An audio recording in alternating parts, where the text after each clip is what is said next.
जय हो।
पलनामा बाबा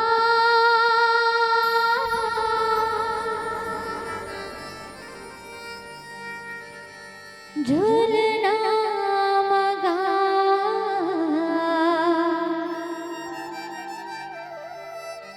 पलनामा साहे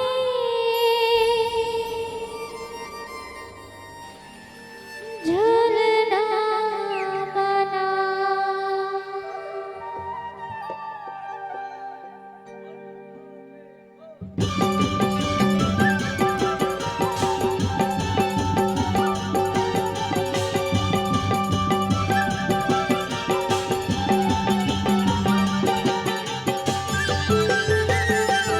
सभी लोग झूमते हुए एक बार दोनों हाथ ऊपर उठा के जोरदार ताली हो जाए।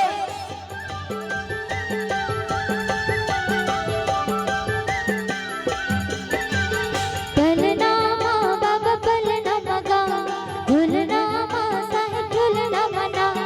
पलनामा बाबा पलनामा गा झूलनामा साहे झूलना मना। झूले बड़ा तन के ललना पलनामा बाबा पलनामा गा झूलनामा साहे झूलना मना। पलनामा बाबा पलनामा गा झूलनामा साहे झूलना मना।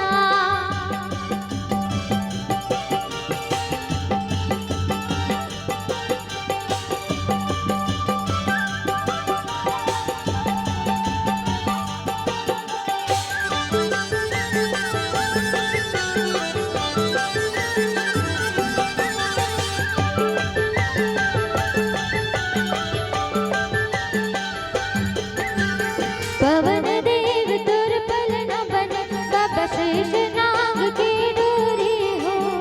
अमर के बरसा बरसे गगनला देवता करे गर जोरी हो।